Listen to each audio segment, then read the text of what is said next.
Welcome, ladies and gentlemen, to All Honor. I'm your host, Caden Lee. I've not been here in a while, and I will not be here for a while after this, but I'll get into that in a little bit. Today, on Tuesday, September 5th, 2023, I will be reviewing AEW All Out 2023 from the United Center in Chicago, Illinois, the first All Out ever in proper Chicago. And today I am joined by Rob Wilkins from Fightful. Rob, how are you? I'm good, man. Thanks for having me. Thank you.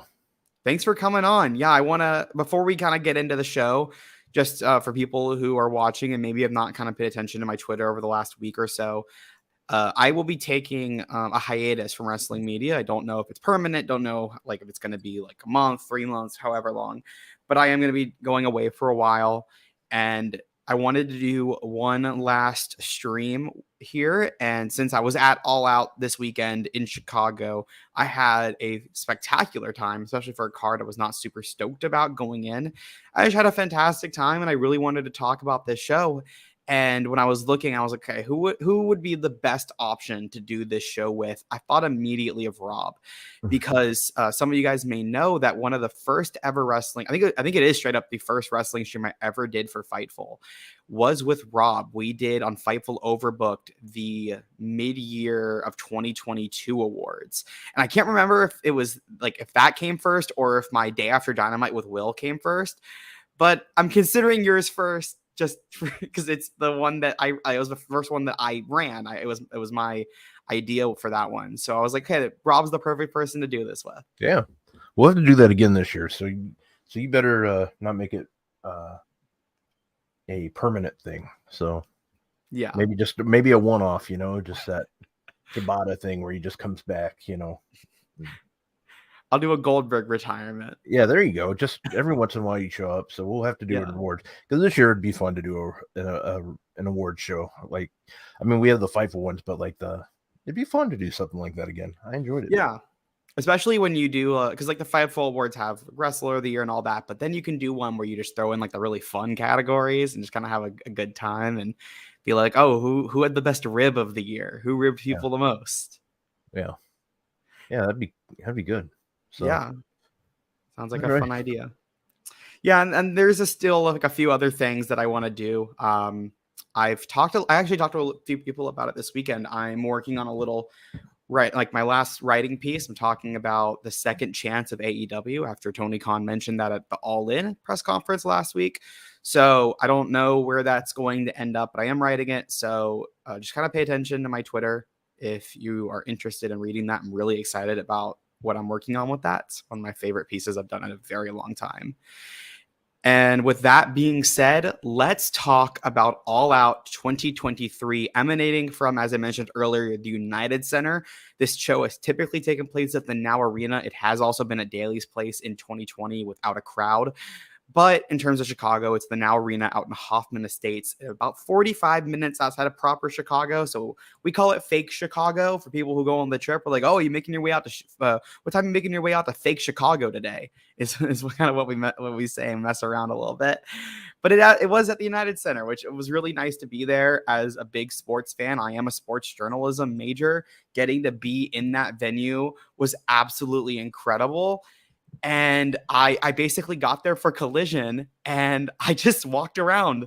I spent like 5 minutes just like venturing, like maybe 10 to 15, like venturing and finding all the little alleyways. And then the second day I went there, I found the Michael Jordan statue, which was awesome. I took a picture of it and was like, oh, this is so cool. Yeah, that's what I want to see. That's what the Jordan statue is like iconic. So yeah, it's incredible. Like that venue is just, you step foot in that venue and you're like, oh, I am here for history.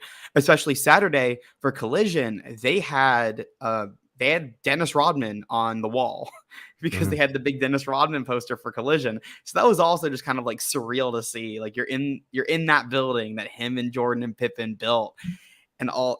It was a great time. But going specifically to All Out, they had the 0 hour, which I'm not really going to touch on because I was just kind of like that whole the 3 matches during that, I was kind of going in and out of my seat, talking to different people. I did not get media, but I was in the media section. So I was like talking to people in media that time, like our good friend Cassidy Haynes over from Body Slam.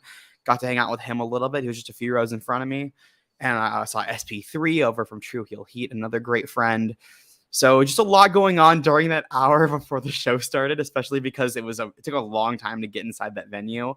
But to quickly run down what did happen, there was a 20-man, I believe, charity battle royale over the budget, and the winner got to donate $50,000 to a charity. And the winner was Hangman Adam Page. He had his first singles match since March of 2023 on Dynamite. Or no, sorry, on Rampage against Brian Keith. I didn't get to watch that yet. That's crazy. And yeah, he hadn't wrestled singles in ages, and he got to win the Battle Royal. All of Chicago chanting cowboy shit, which was just really good to see after all the drama that will have to be mentioned eventually when we get to the match with my boys Bang Bang. We're gonna have to talk about it at least a tiny bit, but I'm trying to avoid it as much as I can. It was nice though, like to open with that moment and just to get everybody feeling good. We also had a 6-women tag team match as the team of Athena, Mercedes Martinez, and Diamante. It was Diamante as the third partner, right? Yeah. I think. Yeah. Diamante. And Billy Starks, the minion for Athena, taking on the team of Sheeta, Willow Nightingale, and Sky Blue from Chicago. Sky Blue picking up the win for her team. This was, just a good 6-woman tag here to get people on the show.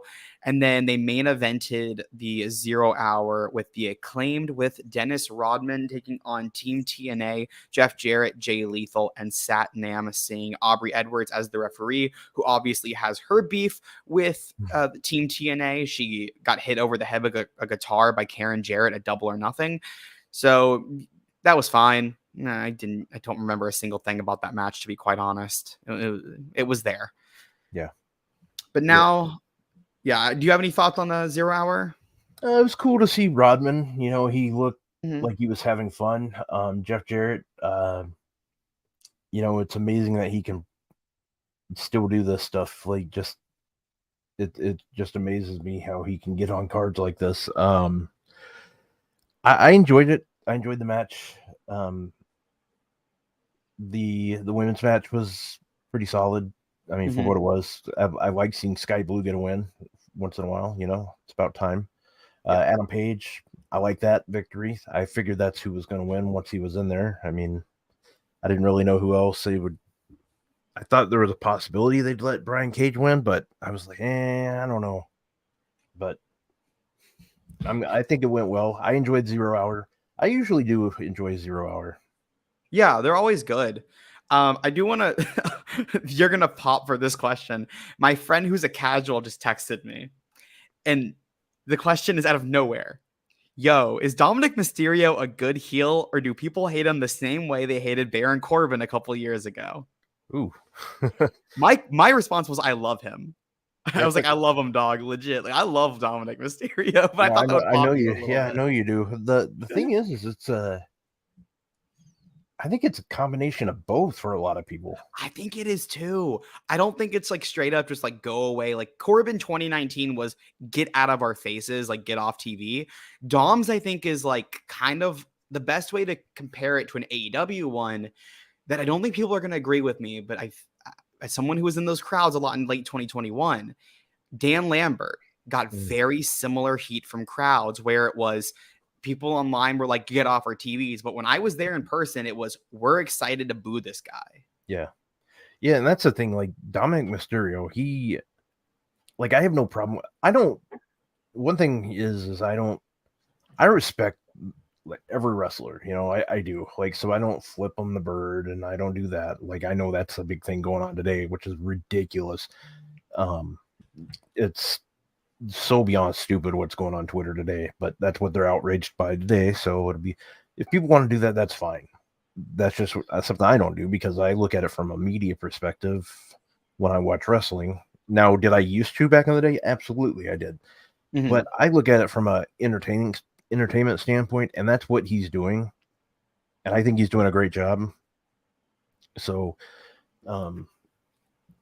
that's the thing. He's doing a great job at what he does. So I don't think he has. I don't think he has changed the channel heat. Really, I really don't. Mm-hmm. I know some people feel that way, but I think I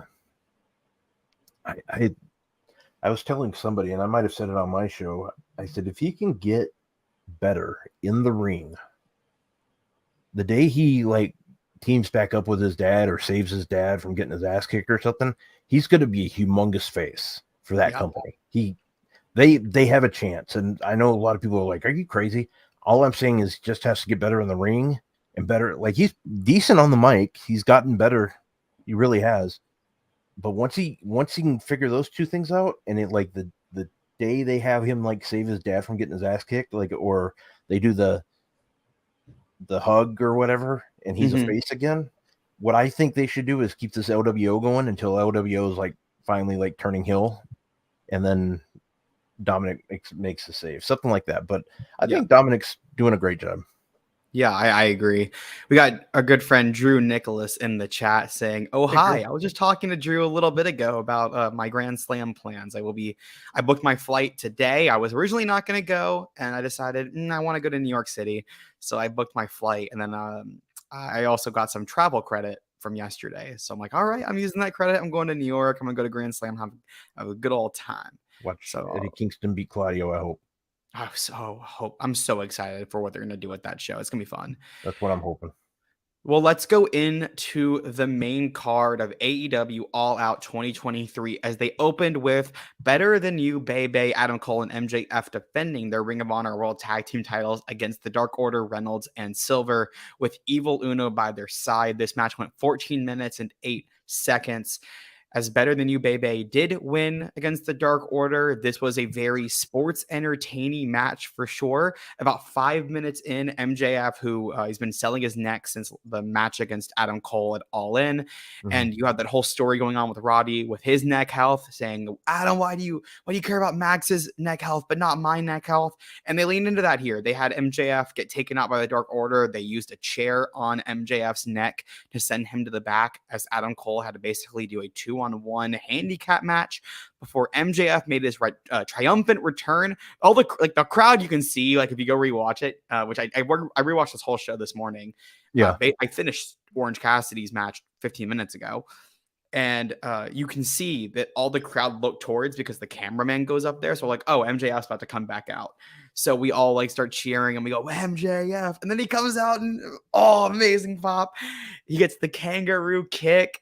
They hit the double clothesline for the victory here.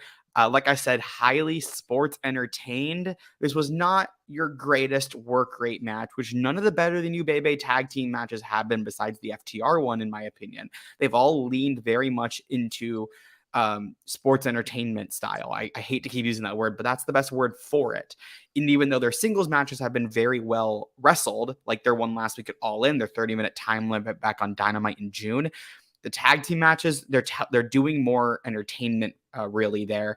And I thought it worked perfectly in this situation. And is it the best wrestled on the show? No, it's probably like the bottom like 2 or 3 of in terms of pure wrestling.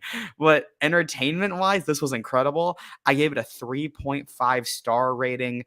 As I'll go through, I'll kind of give my star ratings here and there because I've only put that one online. None of the other ones I've put online yet. So I gave it 3.5 stars. Rob, what did you think about this opening match to All Out? I enjoyed it. Adam Cole, MJF, really liked it. Dark Order did their job. They were really pissing me off with their antics, which that was their job. So that's a good thing. Evil Uno being the prick, the antagonist, did a great job. He was anytime the ref had his back turn, he was in there to beating the crap out of Adam Cole. I know a lot of us were like, Dark Order, like out of everybody, Dark Order, and I think okay, I kind of like it. Wasn't, are there other teams that maybe I would have picked? Yes, but I'm okay with this. I get it. So I was okay. I enjoyed the match. I don't really do star ratings, but if I would say probably around the same score, I would probably give it a 3 out of 5. I mean, it was a good match still. I'll give it just I'll give it a 3 basically because anytime MJF does the kangaroo kick, I just pop for it because just how he walks around like T-Rex for the most part is what he's trying, what it looks like. Yeah. I know Cage Match does. Oh, and now I'm having issues with Cage Match. Got it. Yeah, Cage Match just does out of 10. They don't do stars. Yeah. Which I don't like because I like sometimes the reason I'm very known to be generous with my stars. As SP3 has called me out on streams before and said that my star ratings are terrible, and I am a little generous sometimes. Gotten a little better with that, but yeah, like I gave it a 7 on Cage Match, which equals out to about a 3.5. So that's kind of where I landed with that. But I do know that I am also just extremely generous with stars. As you'll see with another one that I think a lot of people are going to rank a little lower than I will, but man, I loved this Haas fight sprint as the Ring of Honor World Television Championship was up for grabs as Samoa Joe defended against Shane Taylor.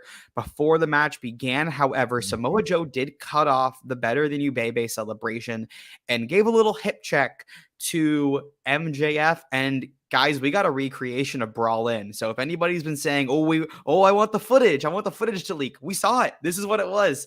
We saw Samoa Joe and MJF recreate what happened backstage at All In. MJF attacks Samoa Joe from behind in the ring. Samoa Joe grabs him, puts him in a front face lock or a guillotine move, and eventually security runs out to separate them. The only security guard I noticed was Dean Alexander, who I now notice everywhere because he was Leatherface a few weeks ago. So now whenever I see that guy, I pop.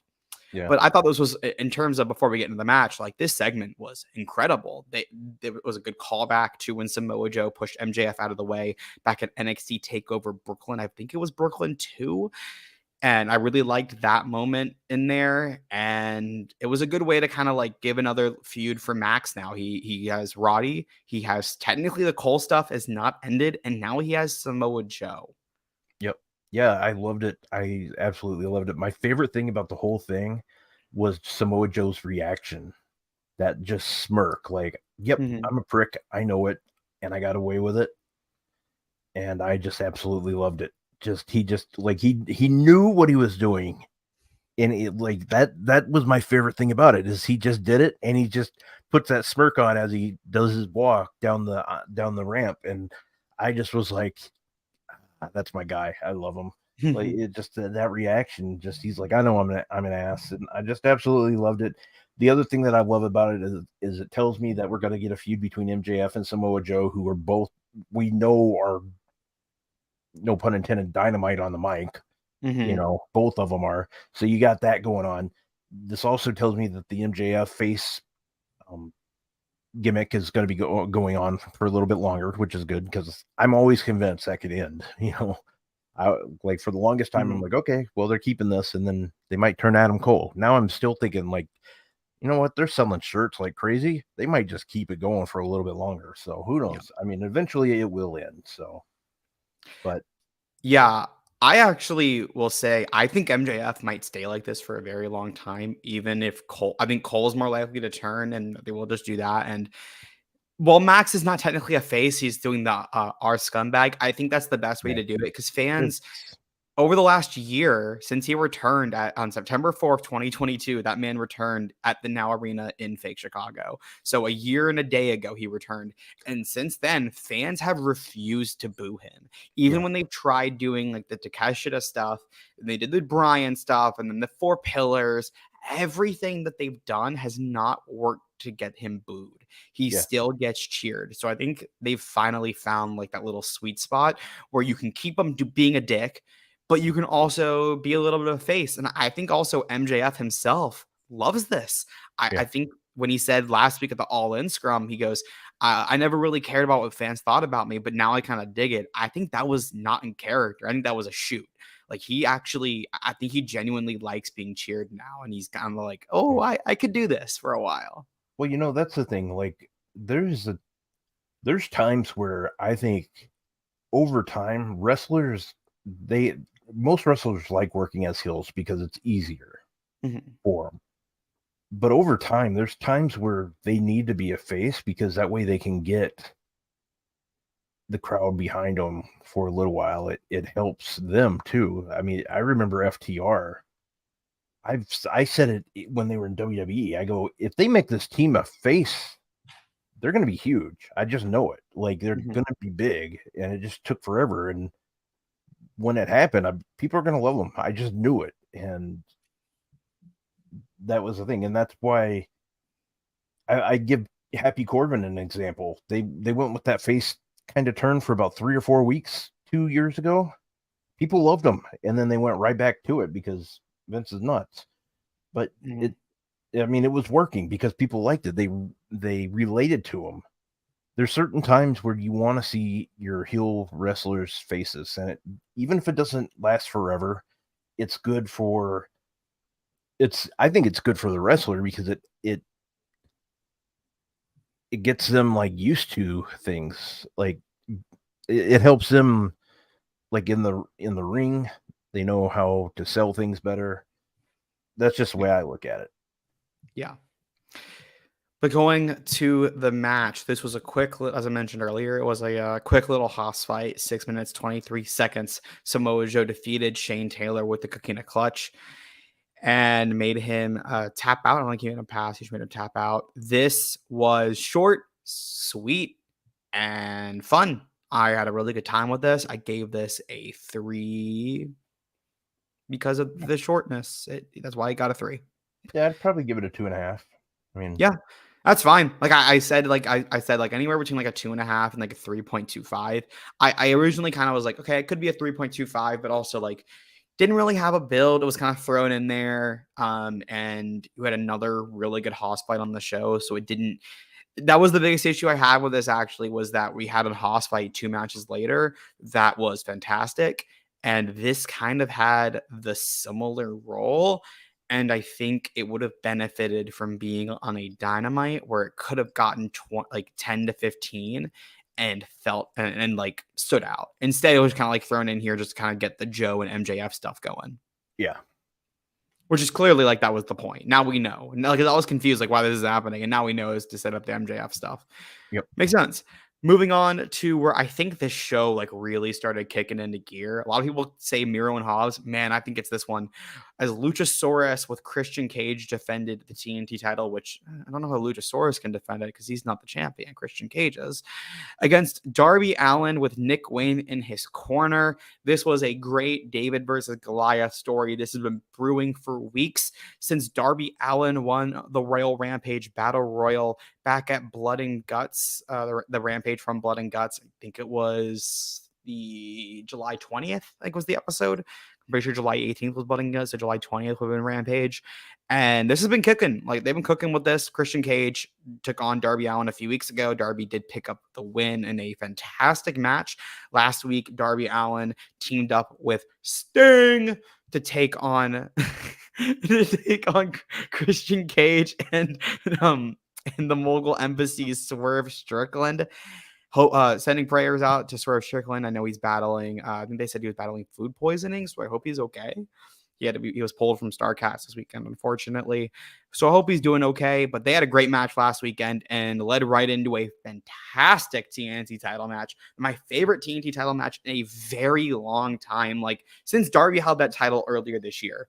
So, this was basically just Luchasaurus beating the absolute piss out of Darby Allin. Darby gets his few little moves in here, starts kind of getting a comeback until Christian Cage takes out Nick Wayne with a chair, threatens to hit the concerto on top of the head of Nick Wayne. Darby Allin gets distracted for a second as Luchasaurus catches him, throws him into a tombstone pile driver, hits him with, I think, 2 tombstones, and then throws him head first into the top turnbuckle, and then hits him with the Northern Lariat. 1, 2, 3.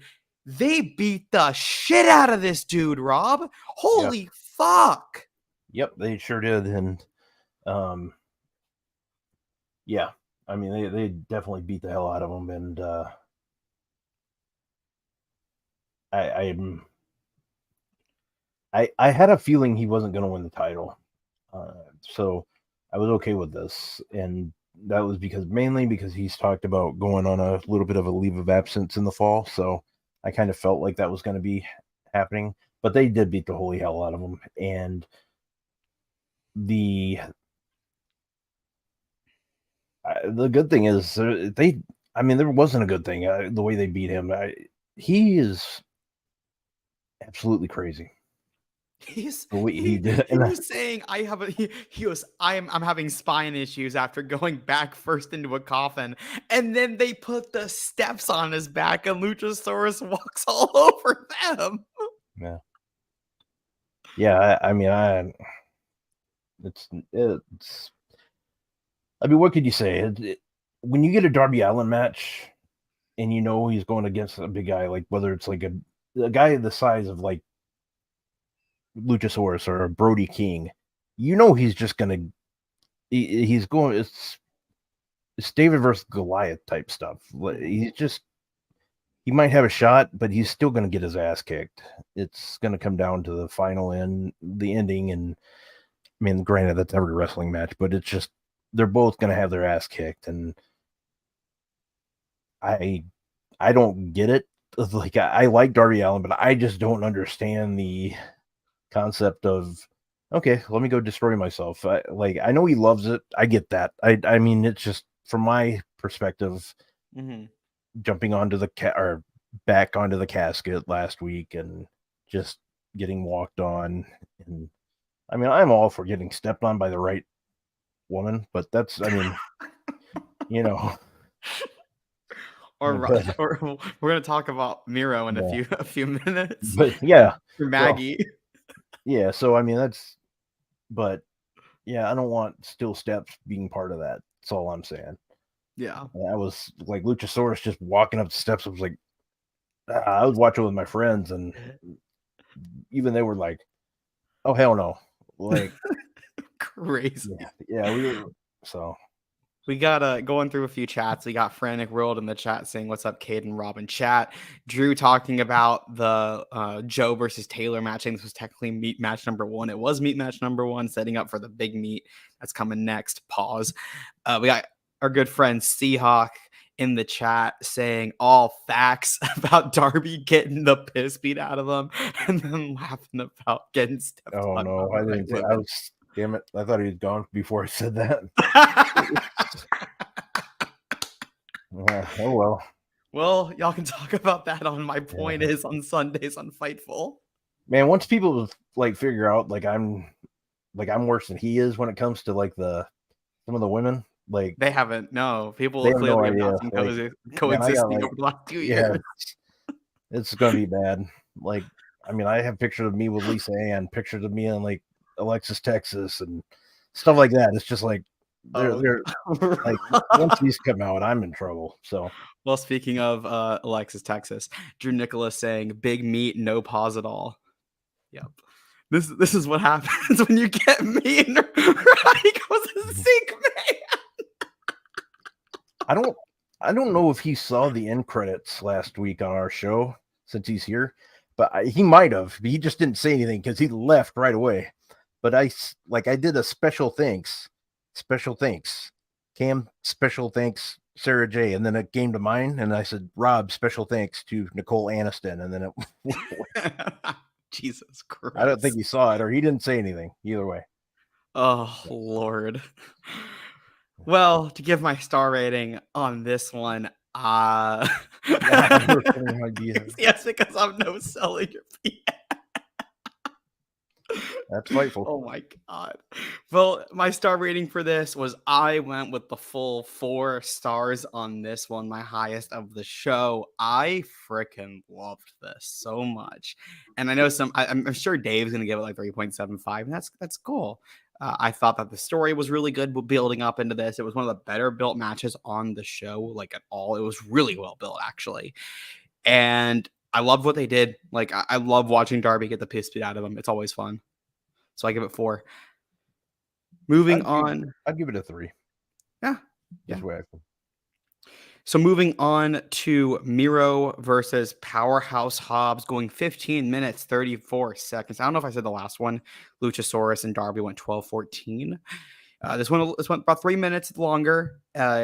This was The best way to put it was, if you guys remember last year at All Out, there was a match between the Acclaimed and Swerve in Our Glory that led to "Oh Scissor Me Daddy" chants for all 20 minutes. And it was wild. I was there. It was wild. That was what this match was. About halfway through, eventually, there's just a bunch of yelling meat. This is meaty, meat forever. At the end, we're going to talk about Lana. The chant was "Beat That Meat" for Miro, which was fucking wild. This was insane and elevated this match so much for me, especially on a second watch. I was getting a little tired at this point. Like, I was just exhausted after the weekend. And anytime I go to a big AEW or even WWE, like for WrestleMania, I get really tired by the time the shows roll around because I've been doing so much shit. And this got me up. It got me going. It was like I needed something like energetic from the crowd. Yeah, these two beat the absolute piss out of each other again, but like this was actually them beating up each other. Very hard hitting match between the two. Very well, like back and forth pacing. I don't think really either men had significant control over anything. It was very much like, let me get like a minute of my shit in, and then someone else got a minute of their shit in, and then it was just like back and forth, back and forth. It was great. It was exactly what you want out of these two guys, Hobbs and Miro, who both just like showed out. And Hobbs specifically, this was Hobbs's like star-making performance after kind of having a rough year. Last year, he squashed Ricky Starks. We're talking about Ricky Starks actually 2 matches from now, who had also a really good night tonight or on Sunday night. But yeah, he was able to squash Ricky. He lost to Ricky then in a lights out match at Grand Slam Grand Slam Rampage, and then kind of did nothing. Like he won the TNT title in March after winning the Face of the Revolution ladder match, and then dropped it a month later, and then did it was in the QTV thing, and kind of just meandered and didn't really do anything that interesting. And even though Miro did pick up the win on Sunday, I thought Hobbs came out of this looking absolutely incredible. So first, Rob, how, as someone who was at home, you're watching at home, you're watching with friends, how did the meat chants come across? Oh, dude, absolutely golden. I loved them. I was like, it was one of those things. I said, okay, this is the Chicago crowd I know, mm-hmm. This is Chicago right here. And meat forever. Like, just, it was great. And the match was fantastic. Lana coming out, or whatever they're going to call her, CJ. I just absolutely love this match. I'm glad that Miro got to have his showing out party for AEW in a way. And you're right, Powerhouse Hobbs looked really good too. My thing is, what I did not like about this, and this is me being just picky. It's just me being picky, nothing like awful, is we just kind of saw the same ending not too long ago, where after a match you had CM Punk and Samoa Joe shake hands, and then right away you see the attack from behind. I wish they would have done something else, but again, that's me being picky. I think they're going somewhere with this. I think the long-term plan is these guys are going to do like a best of 5 or best of 7 series, like Claudio and Sheamus, and then they're going to be a tag team. Jesus, those should be a tag team. They're going to keep those titles forever. Yeah, it feels very much like that's what they're going with this, which I'm pumped for. Yeah, I thought this. I kind of agree, but I like with the ending, but I think they are going to go somewhere a little different here. Yeah, like as you mentioned, we did get the debut of clearly her name is Hot and Flexible, as we just hear Hot and Flexible, and CJ Perry comes out. She saves. So Hobbs attacked Miro, as you said, after they had shaken hands. She comes out with a steel chair and saves Miro. And then afterwards, once Hobbs kind of retreats, Miro sees her and is like, oh, what? And then gets out of the ring and goes, you're not real. You're not real. CJ Perry went to Florida State. Oh, well, I'm not going to say that's so mean. I'm not going to say anything. I'll be nice today. How the Gators do? Stop. Okay. Stop. I'm not doing this today. not doing this.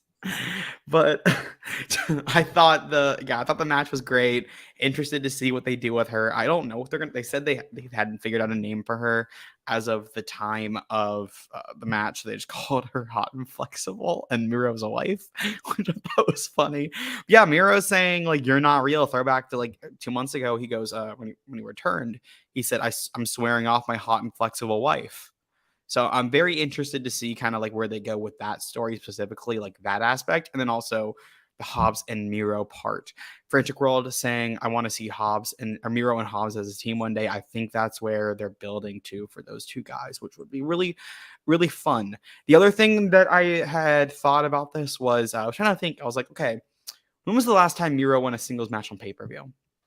He's had in the last 2 years, he's had 3 pay-per-view matches, I believe. He had obviously All Out 2021, but going off of that, he had Full Gear 2021 where he lost to the American Dragon Bryan Danielson. He did not work did he work Revel? Was he? No, he wasn't in that ladder match at Revolution. He was still injured for Revolution. Yeah, so he missed Revolution. He missed Double or Nothing. He returned at the June 1st Dynamite when MJF cut that pipe bomb. I think he returned like right after MJF cut the pipe bomb. Yeah. Pretty sure it was like the next segment. And then he was at Forbidden Door in the 4-way for the All Atlantic Championship, where he did not win. That was won by Pac. And then his next pay-per-view match would have been All Out 2022, his last one before this, where he teamed up with Darby and Sting to defeat the House of Black. So he had not won a singles match on pay-per-view in 2 years since All Out 2021. Wow. Against Eddie Kingston on this day 2 years ago, September 5th, 2021. So Miro getting his first singles win on pay-per-view in 2 years. Good for him. Yeah, awesome. I didn't even realize. Like I knew I was at the Full Gear show, like where he lost to Bryan Danielson. But yeah, cool. Me and Will Washington putting random shit in our heads and just pulling it out of our ass. Well, if we're gonna pull something out, I guess that's it. I gave this match 4.25 stars. I loved this as well. Just a little bit above Luchasaurus and Darby Allin for me. Now moving on to the women's match for the TBS Championship. Chris Statlander defended her championship against Ruby Soho. The women did not have the shortest match on the card. They actually didn't even have the second shortest match on the card. They had the third, and that's a victory, I think. And also, this match fucking ruled. Chris Statlander defeated Ruby Soho. Ruby was with Saraya. Toni Storm did interfere to take the spray paint away. These two had a really good back and forth match for the most part. There was obviously about 4 to 5 minutes of Ruby kind of taking control with the shenanigans from Saraya on the outside, allowing Ruby to take control. But these two women had a very fast-paced, for the most part, hard-hitting match. Like, because Chris will beat you up. Like, she works. And they have great chemistry. They've had 2 previous matches. They faced off in the Owen Hart Cup tournament last year.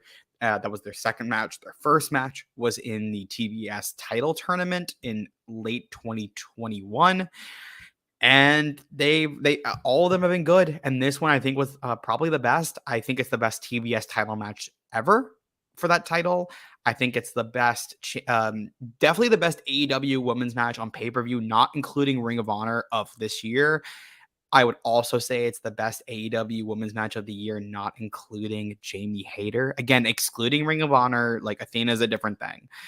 But yeah, for somebody not named Jamie Hayter, this was, fantastic work between these two. The finish was Ruby was going to spray paint Statlander. Toni Storm took the spray paint she came out from under the ring, her little starlet gear, and took the spray paint away, and then kind of went crazy and started like spraying it up in the air, seemingly leaving the Outcasts as Statlander grabbed Ruby Soho for the Sunday Night Fever 1, 2, 3. She retained her title and continues her reign as TBS champion. Rob, how'd you feel about this women's match? It was good. It was a good match. It was better than I thought it'd be. Statlander always impresses me. Ruby Soho is a great wrestler. So I knew we were going to get a good match. I was hoping that they would get enough time. They did get enough time. And I mean, there's really nothing much to say other than Tony Storm's character right now is outstanding. So I liked how they did that. It made sense, at least. So I thought it was good. This match I'd probably give a 2.5 out of 5. As far as like the last match, which we didn't do our stars, I would give a 4 out of 5. But if I gave it 4.25. Yeah, if they were in the Tokyo Dome, I would have given them actually 2 more points, so a 6. So yeah, I actually gave this a 4. I know that it might. I think a lot of people gave it like 3.5 and 3.75s. I just love this. Like everything kind of hit really well for me. Not while it was lacking build, or not like a heavy build, there was a history at least that they played into. And with this women's division, I kind of take what I can get at this point, where I can get at least a little bit of story and I can get good wrestling, and they were given time to have a good match. So everything worked here for me. The Outcast spray paint not winning the match is obviously another win as well. The crowd did seem very into it, which I'm always worried about, especially after that match. Like you just had Hobbs and Miro right before this. So I was a little worried, but I loved what they did here, and I'm so interested to see where Tony is going. Drew saying, this is my favorite iteration of Tony Storm. I was kind of hoping Ruby would win, so Tony was the only one without a belt, but I'm not mad. I picked Ruby to win, and then after I kind of realized, like, oh, they're doing the story where Ruby was like, oh, like, oh, you've never you've never beaten me, that type of story. I'm like, oh, okay, Statlander's getting her win back. And I eventually realized that. But I am interested to see kind of where they go with the Outcast here. It's kind of feeling like, I mean, they're going to do Tony Saraya, but I could also see them doing a triple threat between the three of them at like Full Gear, maybe. As long as they're splitting up, I'm happy. Yeah. Yeah, I did give this. I love this too much to not give it a 4. And there's a scale to this shit, like I always say. Like there are levels to this shit. A WWE 5 is not the same as an AEW 5, is not the same as a New Japan 5, is not the same as a Rev Pro 5, is not the same as a GCW 5, and etc. Nothing is equal. They all have nuance to it. So now heading into, I'm gonna say it right up front. I gave this shit 5 stars. This is fucking incredible. As the American Dragon Bryan Danielson returned early from injury to take on Ricky Starks in a no disqualification strap match. Now, there's something we have to talk about here first, and I got to get my shit off. I got to listen to the Final Countdown in person, and I got to see this entrance. And when I tell y'all, I fucking cried. I know SP3 did too on the floor. I saw his videos. I did not post mine because I don't want people to get on my ass because they know they got on his a little bit. And the internet's mean. They were very mean this week to people at All Out for whatever reason. I did not want the smoke. But this was talking like on social media, or I do not want the smoke. I did not want to. I was not going to deal with that shit. I didn't mean. I didn't know if you were talking like at the actual show. No, and I'll talk about what happened at the show. There is something that happened during the tag match. I'll talk about a little later. But yeah, this was incredible to get to see that. I believe the last time he used it was 2009. It was the Final Countdown of Ring of Honor. I think that was 2009. I've been 2008. Like when I talked to my mom this morning, my best description was I was either 4 or 6. Like I was between that age range the last time he would have used it. And then obviously he used it.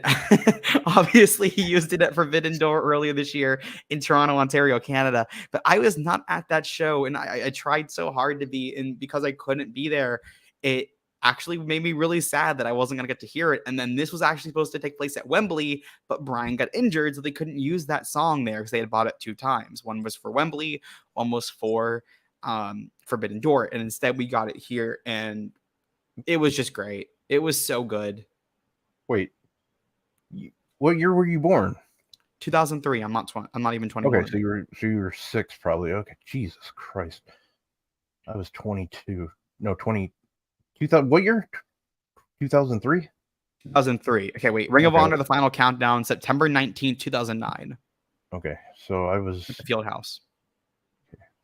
I was 6. Jesus, I don't even want to talk about it anymore. Okay, Talking about the strap match. You just made me feel old. Thanks. I did that a lot. I did that to Will this weekend as well. Jeez. Yeah. So that was special just in general. Also getting to see Ricky. I love Rick. Always will love him. He's incredible. This match was fucking awesome. Like they used that strap as hard. Like they beat the piss out of each other with this. And that was kind of the theme of this show, was everybody beating the piss out of each other and really kind of like going at it and doing the best they absolutely could. Ricky did a great job of getting Dragon through this match as much as he could. Dragon did say in the post-show press conference that he did not throw a single strike with his right hand, which I did notice on my rewatch today. But you wouldn't tell. Like they had a fantastic match. Ricky the Dragon Steamboat was on commentary for this and added a lot to it. The finish was, I believe that they did that spot when Daniel Bryan faced the Fiend Bray Wyatt, Wyndham Rotunda, in a strap match at Royal Rumble 2020, which was a great nod, kind of using the strap on the label lock. Pretty sure he used it in that match as well. And Bryan did mention in his promo, I think it was during the buy-in or 0 hour, and they might have shown it before the match, kind of talking about how his last strap match, he referenced Wyndham Rotunda and that being his last strap match that he had leading into tonight. But in terms of what they did, I thought that they used the stipulation to the best of their ability. Bryan getting cut open real quickly, Ricky also getting cut open a little later in the match.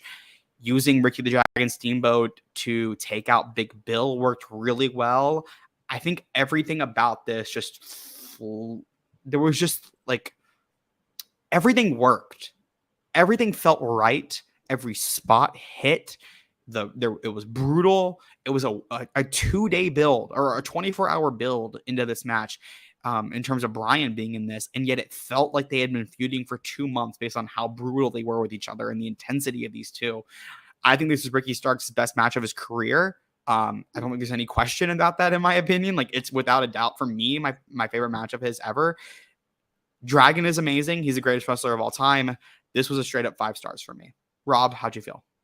Amazing match. Amazing match. I would throw a couple F-bombs in there. That's how great it was. I give this actually a 6. This is a 6 match, and I'm not even talking about Tokyo Dome. I absolutely love this match. It stole the show for me. I wouldn't even say stole the show, because anytime Bryan Danielson's in a match, it's going to be good. I absolutely loved everything about this. Ricky Starks looked great. I like how they made him look. I loved how they made him not tap and not give up. There's another guy that did that same thing at WrestleMania 13. Granted, his name was Stone Cold. I'm not saying that he's Stone Cold. I'm just saying it just reminded me of that. So that's a good sign in a way. You know what I mean? I just absolutely love the match. Bryan Danielson. It just shows the BCC stands up. They put the company on their back when they need to, and Bryan Danielson coming back early showed that. I mean, they were hoping that he'd be back for Wrestle Dream in October. So the fact that he came back almost a month earlier for this, and you're right, not using that arm and still being able to work shows a lot of how good Ricky Starks is. And the thing is I think Denise said it on the Fightful post show last night. It might have been Denise. I think it was Denise. She said that people don't realize Ricky Starks, he looks young, but he's a veteran. Like, he's been doing this for a long time. He's good. And that's the thing. Like, that doesn't surprise me, like, that he's good. I mean, I've watched him in NWA. I've watched him in the independents. He's a damn good wrestler. He is. And that doesn't surprise me that he was able to carry Bryan Danielson for that match. I mean, Bryan Danielson trusted him, and there's a reason they got a standing O when they walked in the back. So, yeah, this was just incredible, as Drew says. No, he was in ECW. He was in ECW. Yeah, just incredible. Saying Bryan Danielson and Ricky Starks are the GOATs. Ricky's back looked painful in his picture today. This match was simply beautiful. I agree. This was incredible. Brenda World saying, so glad that Ricky Starks faces Bryan Danielson. This match was great. I'm going to quickly say this before I get people saying I'm hating. This was better than any CM Punk match would have been with Ricky Starks. I just want to say that. This was great. This is so good. Moving on to the next match. This show just kept fucking coming at you with like zero pause. Once that Luchasaurus match happened and we got past those first two matches that were like good, but not amazing, like they were good. Man, it was just like never let up. As the Blackpool Combat Club's Claudio Castagnoli, the Ring of Honor World Champion, and Wheeler Yuta, a former Ring of Honor Pure Champion, who lost it to this man, the current Ring of Honor Pure Champion, Katsuyori Shibata, taking and teaming with the the New Japan Strong Openweight Champion. I think it's Openweight. Eddie Kingston. Those two took on Claudio and Wheeler. Obviously, Eddie Kingston and Claudio Castagnoli fucking hate each other. This has been they've been doing that feud in AEW for over a year now, and this has been going on for 15 years at least at this point. This was a really, really good tag match. Like this was a solid tag match to kind of take us down. I wouldn't say a slow pace, but they went 15 minutes, 50 seconds, about 16-minute tag match that was not super fast. It was very well technically wrestled. You had your hard-hitting guys in there because all these guys will hit. They hit hard. Like, and again, as I've said, on every match on the show, everybody beat the hell out of each other on this show, especially when you get Claudio, Wheeler, Eddie, and Shibata all in the ring at the same time. They're all going to beat the fuck out of each other, and they did. I really liked what they did in this match. I know a lot of people didn't love the finish of Eddie just straight up getting taken out with a European uppercut, and Nigel McGuinness on commentary pointing out that he'd never seen somebody win with a European uppercut. I personally really liked it. I like that that basically the way it ended was Eddie got a little cocky by taking out Wheeler and letting Shibata choke him out, and he hit the Hurricane on him. And then Claudio caught him. And got him, and then he kicked out at 3.5, kind of like the Bobby Fish kick out on Punk, kind of doing that type of thing. But I thought it worked really well in this situation because of the story they're telling, that Eddie keeps getting his number, but just barely. Like, it's not a lot. He's not beating him definitively anytime he beats him. It's all like a very quick, like, I got your number because you're unfocused, and I am. I'm Claudio Castagnoli. I'm in the Blackpool Combat Club. We are focused. You, Eddie Kingston, are not. And that's what you're an amateur. That's what this whole thing has been. And so I thought it worked really well with what they were trying to tell and building up to a rematch likely between them, I think, at Grand Slam, although they could save it for Final Battle if they do it at Hammerstein, which hoping they do it at Hammerstein. But I thought this was a really fun tag match. I think I got this like a 3.75. Rob, how'd you feel? I loved this match too. It was great. I'd probably give it a 3.5. Sorry, I gave it a 4.25. I lied on my 3.75. I'd give it a 3.5. I'm a strict grader compared to you, but that's just the way I am, I guess. I enjoyed it. Very good match. I haven't seen a match end on with a European uppercut either. So that was different. I liked how it ended. It was good at the way it ended. It was something I was not expecting. I just like watching it. All four of those guys I like watching in the ring. Wheeler Yuta is still getting better and better. So yeah, nothing in that match went wrong, and I enjoyed it. So I tweeted last night because Wheeler gets a lot of shit as the young boy at the BCC, and I said, he should. He's an Eagles fan. Wheeler Yuta this year has pinned Kenny Omega. He has beaten Eddie Kingston and Katsuyori Shibata. He has wrestled Katsuyori Shibata. He was Katsuyori Shibata's second match ever in AEW after Orange Cassidy, if you include Ring of Honor, under Tony Khan, besides Orange Cassidy. Like, that was the only other guy that Shibata had faced up until that point. This guy is clearly respected in the business for this shit. To get to fucking pin Kenny Omega Like, you got to be respected at a certain point. So I'm so sick of people being like, oh, he like fucking sucks. Well, shut the fuck up. And you go get in the ring and see if you're better than him, because I know you're fucking not. Yeah, Kenny Omega, man. I just off topic on that. That guy's been putting people over like freaking nuts. So we're about to go into that in a second too. Yeah. Let's go ahead and get into it then, I guess. Konosuke Takeshita with Don Callis defeated Kenny Omega, 22 minutes, 21 seconds. SP3 said the exact same thing that I said. I actually want to read, because Drew put in a comment about it. I like to read comments. I like watching the Eddie and Claudio feud because, hey, look, people who hate each other can wrestle each other and not cheat on each other. Yep. But Cry me a river. We'll talk about Cry Me a River chants a little later too. Such a fun show. Konosuke Takeshita defeated Kenny Omega 22 minutes and 21 seconds. SP3 on the True Heel Heat review show yesterday for All Out said something that I actually made the same comparison to while sitting in my seat, and I said it out loud. Like, I was by myself, but I still say things out loud because I can, and nobody can stop me. And basically that this was a G1 semifinals match, like in every aspect, including the finish that I'm going to talk about in a second. These two, obviously, like, I thought the feud had been kind of between them specifically had kind of not had the heat going into it that we would have liked. I know that last week some stuff had to change because of Kenny not being able to travel for whatever reason. I think he might have gotten stuck due to the hurricanes. I think he's in Jax. And I think that might have caused travel issues for him. They were not specified. I just know that he couldn't be there for undetermined reasons. But yeah, they weren't able to really build enough to this as they would have liked. But Takeshita did pin Kenny Omega last week at All In at Wembley Stadium in that trios match.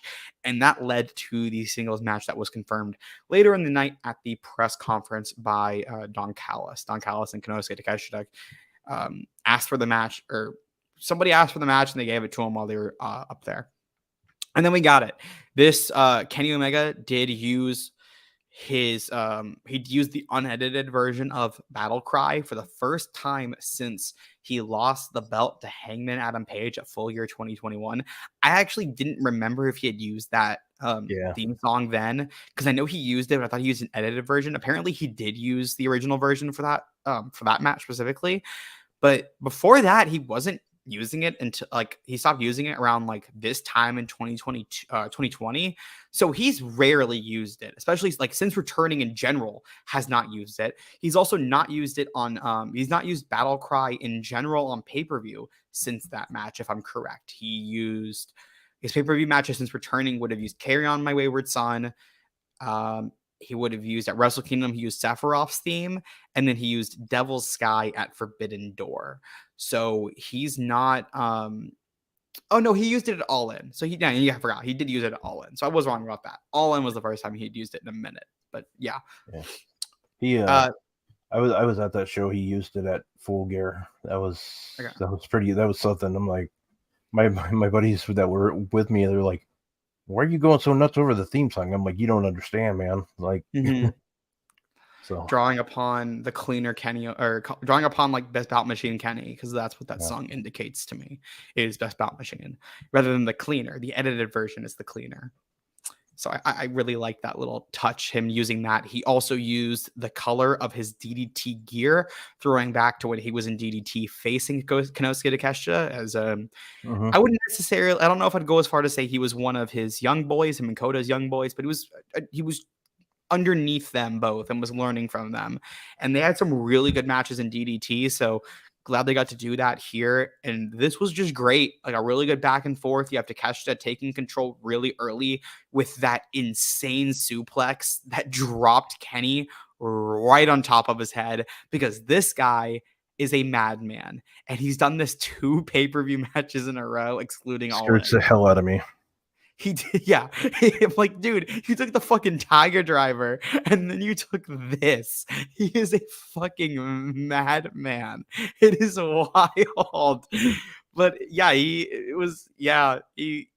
this was insane. They wrestled a fantastic match for all 22 minutes that never let up. Takeshita did have control for a little bit of the time, but it was very much a Kenny Omega match, hitting his V triggers, hitting his Katara Crusher, getting the Rise of the Terminator in there as well. Those Snapdragon suplexes, going for the one-winged angel that did not hit. One of my favorite moments of the match was when he went for the avalanche to one-winged angel that got countered into an avalanche blue thunder bomb that led directly into the finish. I think that might have been a little later. I forgot that certain parts of this match because I've seen so much wrestling today. I literally rewatched the whole show this afternoon. But we have at one point, Don Callis does try to use the screwdriver, gets stuck in the mat, cannot hit it. Konosuke Takeshita grabs it. He gets put up for the one-winged angel, very similar to Pac at Full Gear 2022 when he went up for it and then stabbed Kenny with the screwdriver and got and then ended up hitting Kenny and winning the match. But this time the referee catches it. And it was Paul Turner. He catches it and he gets it. Konosuke Takeshita rolls him up, cannot hit it. We get 2 power drive knees. So we get the first power drive knee into a 2.99 near fall. Fantastic near fall. Then he just hits another one. And he wins. And that was SP3 said it as it's like Naito hitting the running Destino 1-2 kick out 2.99 and then just the standing Destino and gets the victory. Like it's such a New Japan finish and I loved this. I gave this the full 5 stars, Rob. I thought this was fantastic. Yeah, I give it a 4.5. I enjoyed it a lot. Kenny Omega, the guy can't do any wrong in my eyes. Takeshita is a bona fide star now, in my opinion. I mean, he still has a little ways to go, but I mean, beating Kenny Omega, that will get you there. It was really good. Don Callis does his job really well. We're supposed to not like him. He does it outstanding at that because every time I see him, I want to grab a Sharpie and draw a line right here. That way he can look like the dickhead that he is. But yeah, so he does his job well. Yep. Yeah, this is great shit. Moving on to more of the Elite as Bullet Club Gold, the Bang Bang Gang. Austin, Colton, Jay, and Juice take on the team of the AEW World Tag Team Champions, FTR, Cash Wheeler, and Dax Harwood, teaming up with Matt and Nick Jackson, the Young Bucks. 21 minutes, 41 seconds, 8-man tag team action. The Young Bucks were in Chicago, so this crowd was fucking wild. And that's the main story of this match, besides that this match was fucking fantastic. But mainly the crowd was crazy. I almost thought I was going to fight somebody at one point. This guy, and I wanted to save CM Punk stuff for now because I want to tell the story. There's a guy a few rows down from me who was yelling he yelled something really fucked up at Wheeler Yuta, but I'm not going to repeat, but it was really fucked. And I just did not like this guy in general. And then he starts trying to start chants for CM Punk. And I was mad. I was like, shut the fuck up. And so at the 4th time he does it, I yell, he's fucking fired. Shut the fuck up. And then he yells back at me. He goes, oh, I feel, he does it in a mocking tone, goes, I fear for my life and my safety. And then I yell back, I go, Punk fucking assaulted people. And then he goes, hey, fuck you, man. And I was like, oh, I thought he was going to try to fight me. Like, I was like, oh, there is a chance this guy tries to fight me. Cause you don't know. Like, you don't know. And like, whenever someone yells, fuck you, like at you, you're like, oh, there's a chance that you're going to want to scrap. So that was a fun time. I'm glad you didn't. Or I'm glad I didn't. I'm glad I didn't get that far. So yeah. Yeah. Wild times.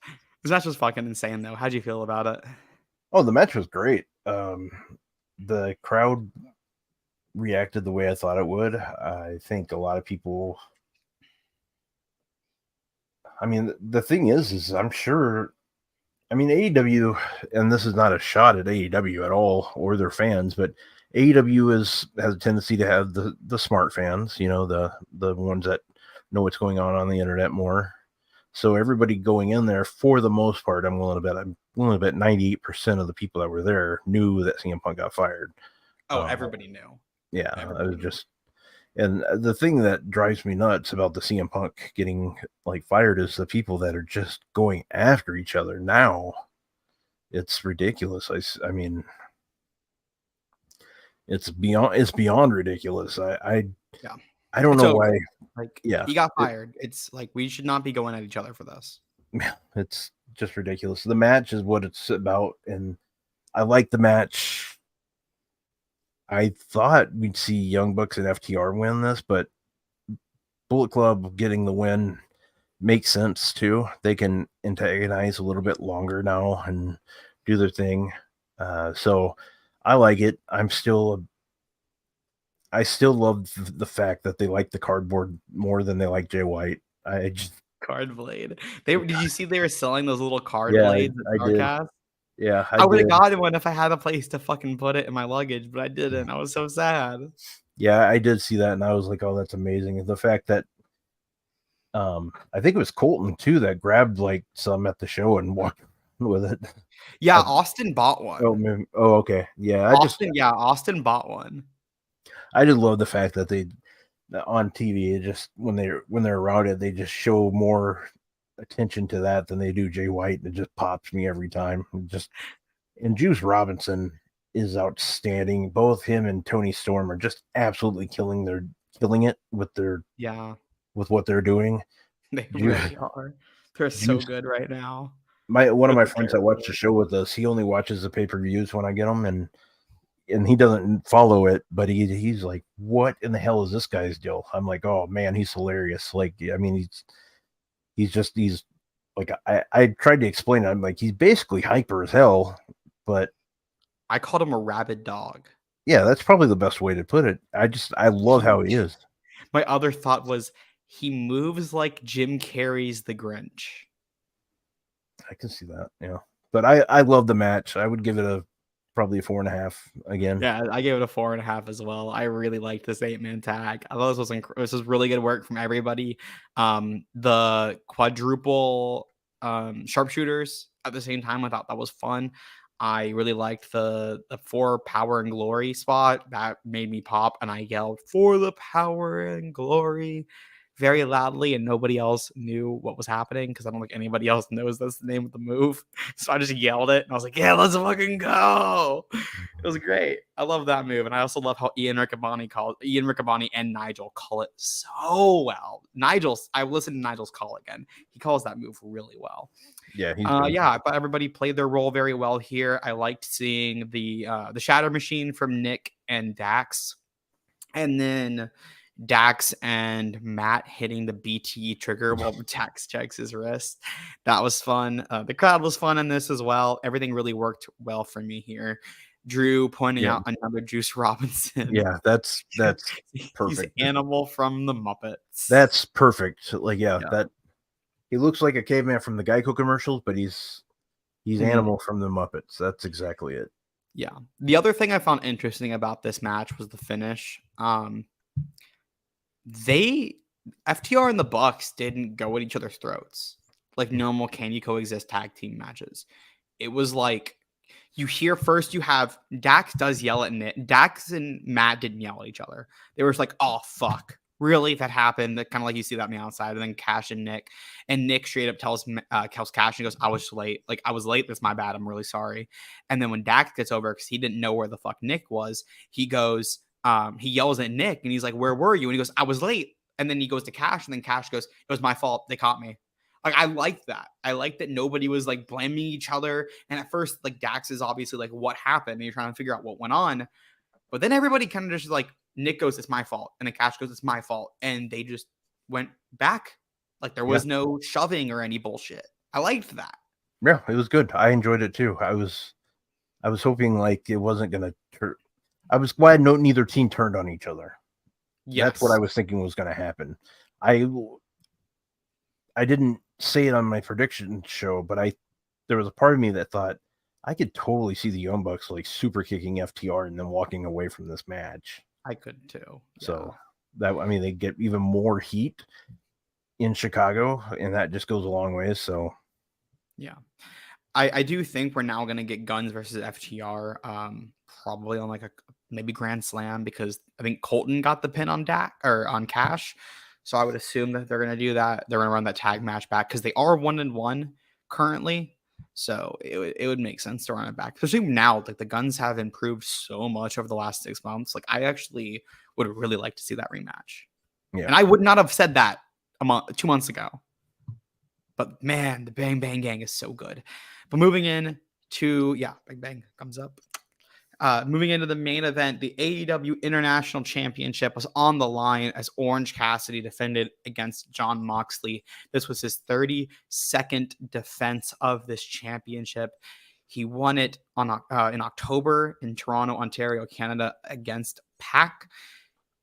And man, he's held this title for a long time. He's wrestled his ass off, and he faced the final boss of All Elite Wrestling, the ace of All Elite Wrestling, Jon Moxley, the Death Rider, in a fantastic main event. One of the best main events AEW has ever done. This was incredible. And they've had some great main events. This was amazing because it has and something I've had issues with AEW main events is sometimes there is a lack of a big fight feel, even when they've been very well built to. They don't really give a big fight feel, but this had it. Both guys got those UFC tunnel entrances. It was phenomenal entrances for both guys. Moxley coming out with the BCC and then sending them to the back. You have Orange coming out with the Best Friends, also leaving them behind. And this was a bloody battle, a little bit shy of 20 minutes, a little bit underneath that, as Moxley bloodied up Orange, but Orange Cassidy continued to fight. This was not as one-sided as I thought it would be. This was fairly back and forth. OC got bloodied up very quickly into this match. Mm-hmm. Moxley, I don't think, got busted open, which is shocking for a Moxley match. Yeah, he didn't. He didn't bleed a single time, and Orange was bleeding fucking everywhere. This was just, everything about this was so good. The storytelling was great. The in-ring work was great. I would have liked to have seen Orange retain and cement his run, but I thought Moxley being the one to beat him at this moment just felt good. After, like, just over time, it makes more sense, and I like it more and more as the days go on. I loved the way that they finished this match, where Orange Cassidy hulks up, or Orange is up. Like, the best term to use it is he just beefs up. He does his little kicks, his little leg kicks, and then goes fucking ape shit on Moxley. And then Moxley catches him with 2 King Kong lariats, turns him inside out. He goes for a 2. He goes to pin him, gets a 2.9. As Orange Cassidy just kind of like quickly like gets his shoulder up, very easy kick out. And then OC gets up, goes to put his hands in his pockets, fully bloodied up, bleeding onto the floor, and flips him off in Jon Moxley fashion. He hits a brutal Death Rider as he says a prayer right before it as well, saying, "Dear God, I'm sorry for what I have to do to Orange Cassidy to put him away." Yep. And he leaves him in a pool of his own blood. The new All Elite Wrestling International Champion, Jon Moxley, the first man to hold 2 different singles belts in All Elite Wrestling. He is a 3-time AEW World Champion. He is a 1-time AEW International Champion.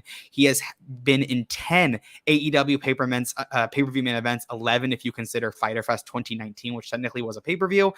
He has a 7-3 record in pay-per-view main events. He has now beaten Orange Cassidy, Kenny Omega, MJF, CM Punk, Heyman, Adam Page, Chris Jericho, Bryan Danielson. He's beaten fucking everybody in this company, and he's your new AEW International Champion. Rob, how'd you feel about this fantastic 5-star main event?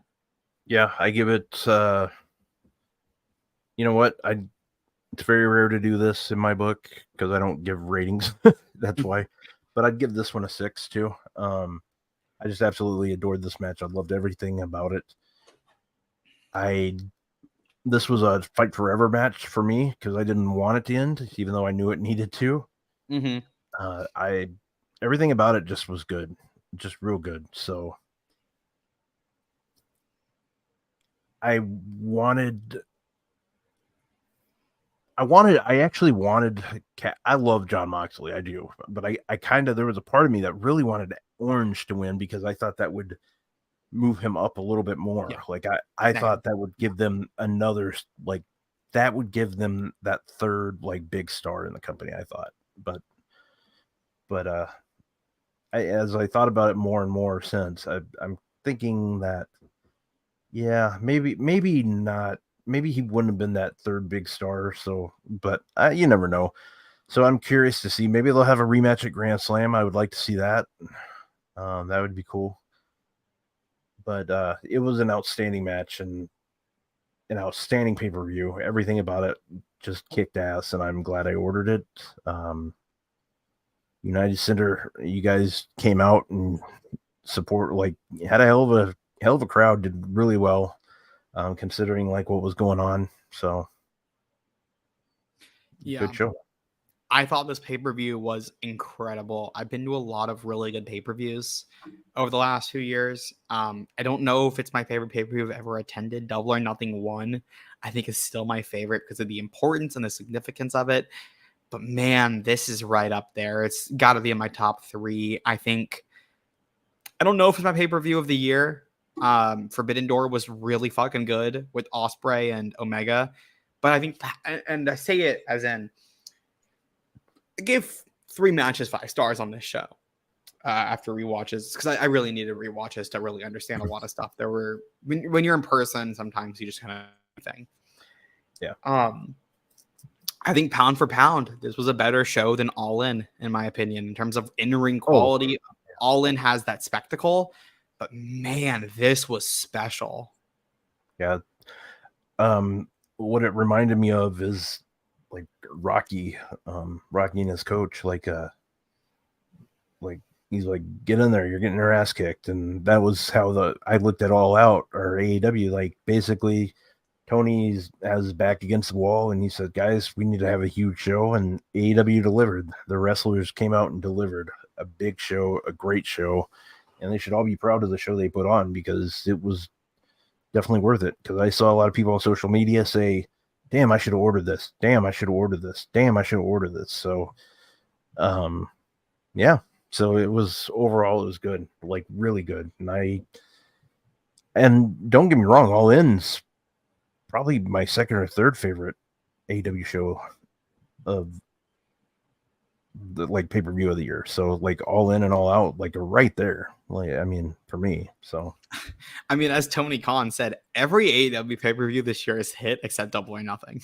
That's the only one that he even acknowledges. Like whenever he lists off the great shows they've done, he goes, Revolution, Forbidden Door, All In, All Out, and then just skips over Double or Nothing as ever happening. Yeah. And I'm like, yeah. Like the top 4 shows of the year, in my opinion, are all those AEW pay-per-views. And then I know a lot of people consider WrestleMania 39 Night 1. I think it's a great show, but I would definitely put this above that. I would put this, I don't know, between this and Forbidden Door. I do think Forbidden Door does need another watch. I think the big differences between the two for me are Forbidden Door has Omega Ospreay. It has Brian Okada, even though it wasn't as good as I would have hoped. But it also has that really shitty 6-man tag right before the main event. And the thing I said about this show is every AEW pay-per-view has 1 or 2 matches that are like, oh, this is here to kill time. This is a short sub 10-minute match, or like sub 5-minute match. It's just like here to kill time and just wrestling for whatever reason to get the crowd to die. And even Joe and Taylor, which was the weakest part of the show, but I still thought that was a good match. Mm-hmm. Every single thing hit. Every single match got the amount of time it needed. Every single thing got the storyline invested into it in terms of in the show story investment. Everything worked for me. It was such a complete package pay-per-view that AEW tends to not have all the time. And in terms of like, if you're putting on an overall great show, it's kind of like how I feel about Full Gear 2022, where people say All Out 2021, or sorry, 2021, where people will say All Out 2021 is the greatest pay-per-view that AEW's ever had. I argue Full Gear 2021, yours in Minneapolis, that I think that's a better show because top to bottom, it has the better in-ring quality. This rivals that in AEW. I think it's the only pay-per-view in terms of in-ring top to bottom, maybe with Double or Nothing 1 that would rival that. Yeah, for sure. I mean, I agree with you. It was such a fun show, good show, and I mean, I watch every pay-per-view regardless, but this is one of those times where I definitely agree. So yeah. And I even like I use a VPN, so I just buy the pay-per-view for $20. So I like rewatching wrestling. So I was like, all right, immediately as I got out of the venue, I got my VPN on, I hit buy, and I was like, worth it. So worth it so I can watch this show again, which I loved watching it again. Yeah, it was really good. I liked it a lot. And that's one thing I like about Fight is I get to keep it. So yep. But just gonna quickly wrap up with two more comments actually right here by Drew, saying I almost didn't order at 7:58 p.m. I said, screw it and turn on my Roku BR app, best decision ever. And then also saying, I believe the show particularly hit for some people who may have needed it in order to keep themselves invested in AEW after all the nonsense for the last few months. And that's kind of where I was. That's I agree with that. Where I was. They needed that. They hit a home run when it came down to it. They really needed it. Well, Rob, thank you so much for joining me on my little farewell stream.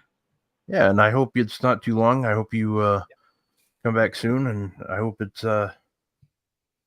not a long delay. I hope you do come back soon because you are good. We do like to give you shit because we're good at it. I like to give you shit because of where you go to school, but that's pretty much about it. But you can't help that you're not smart there. But yeah, you don't need to take too much time away because you're good at this. You really are. So don't be away too long. Take your time, but come back. You need to come back. Even if it's not all wrestling, just come back and talk sports. Just not Gators, because I'm not going to put up with that bullshit either. But I'll talk football as long as it's not Gators. I'll talk anything. So come on back. But thank you for having me. Yeah. Well, I gotta end it the way that we always do over on the Fightful streams, as our good friend Maggie likes to say. Plug your shit. Guys, you can follow me at Rob Wilkins on Twitter. I'm also on Instagram at Fight4Rob. I'm on Threads at Fight4Rob.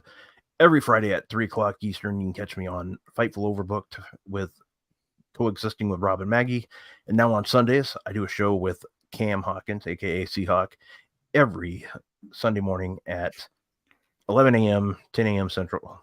And we have a fun time there just talking wrestling. And usually we do have a non-wrestling subject. This week we talked football and we lost almost everybody. No, we didn't, but we lost a lot. So that might not happen too much, but we'll see. It's our show. We'll do what the hell we want. And I'm going to give you some more advice, Caden. You live in Gainesville, so don't drink the water because it's piss anyway. So I don't. Okay, good. Yeah. That's why I buy this. There you go. Yeah. It's pretty much urine. Not that, but the tap water. And that's just because of where you're at. Oh, 100%. Florida's water is awful, just in general. If you guys want to find me on Twitter, you can. Caden, KADEN_FTW. I don't know how active I'll be on there for a little bit, but if I do anything special or if I just need to get my shit off, you can find me there. But thank you guys. Thank you, Rob, so much for joining me. Thank you. As we reviewed AEW All Out 2023 Sunday, September 5th. This is Sunday, September 3rd was the show. Today is September 5th, Tuesday, from the United Center. Fantastic show. 3 5-star ratings from myself. I'm sure I'm gonna get shit for that from SP3. But for myself, I give him 2 6s. So there you go. Yeah, you did give 2 6s. For myself and Rob, I'll see you guys later. Peace.